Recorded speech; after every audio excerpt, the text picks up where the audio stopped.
Fala, galerinha do meu canal, tudo bom com vocês, meus lunáticos? Eu vou mostrar pra vocês aqui a viola, que é um instrumento que tem aqui em casa. Aqui em casa temos viola, violão e a guitarra. Não vou mexer na guitarra, porque a guitarra do meu irmão, se eu mexer, não vai dar certo. Então vou mexer só nesses daqui. Vou bater um sonzinho aqui que eu aprendi um pouquinho com meu pai, pra ver se vocês gostam.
Esse é o som da viola, gente. É um pouquinho que eu aprendi aqui, mas eu espero que depois de algum vídeo eu grave com meu pai, que meu pai toca muito mais do que eu, óbvio, né?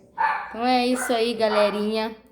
Um beijo pra vocês. Logo, logo eu estarei gravando muito mais pra vocês.